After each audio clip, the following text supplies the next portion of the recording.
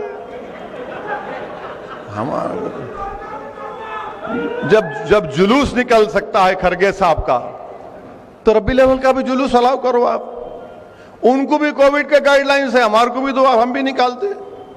اب اس کے بعد بولیں گے دیکھو انہوں آ کے بھڑکاؤ بات کر کے چلے گئے۔ بھڑکاؤ بات کیا کیا بولو آپ؟ ان کا جلوس نکلا نہیں نکلا کھرگے صاحب کا؟ نکلا نا، ہاں یہ بھی دو آپ، یہ بھی دو نا بھائی۔ یہ تو ساری کائنات کو آزادی ملی اس دن، شیطان بھاگا کود کے، آپ نہیں دیں گے؟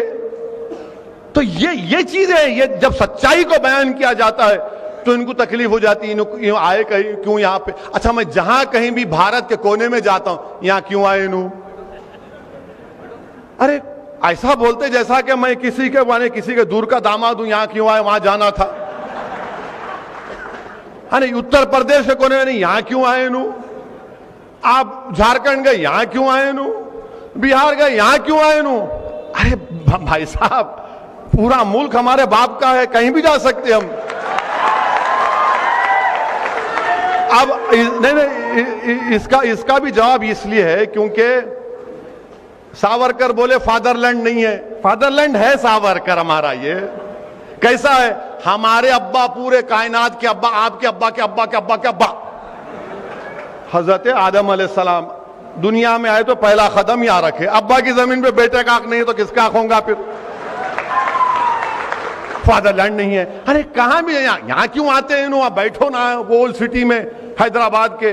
ارے بھائی وہاں بیٹھنے بے چینی ہوتی، بیٹھا تو میرے کو ایک جگہ نہیں بیٹھ سکتا ہوں، میرے کو تکلیف ہوتی ہے، میرے کو جب دیکھتا ہوں سنتا ہوں تو کوشش کرنا میرا کام ہے۔ یہ ہمارے تمام ساتھیاں ہیں، کیا کون سی دولت ہے بتائیے جو میں الیاس سیٹ سے لے رہا ہوں یا میں ان کو دے رہا ہوں؟ اللہ جانتا ہے کیا ہے، صرف ایک طلب ہے، ایک جذبہ ہے کہ نہیں ہماری آواز ہونا، غریب مظلوم عوام کی، مسلمانوں کی ایک آواز ہونا، ایک طاقت دکھنا، ہمارے ووٹ کی ویلیو ہونا، ہمارے مسائل حل ہونا۔ یہی تکلیف ہے، جو سب چیز ہے جو نوجوان سمجھ چکا ہے، طرف ہے نوجوانوں میں۔ تو میری آپ سے گزارش ہے کہ آپ جتنا ہو سکے مجلس کی مدد کریے، خاص طور سے اپنی دعاؤں سے۔ رات کے اندھیرے میں جواب اٹھیں گے تو ایک لفظ اس جماعت کی کامیابی کے لیے اللہ کی بارگاہ میں عرض کریے۔ یقیناً اہل دل کی زبان سے نکلے ہوئے کلمات اللہ کی بارگاہ میں قبولیت کا باعث بن سکتے ہیں۔ وآخر الدعوانا الحمدللہ رب العالمین۔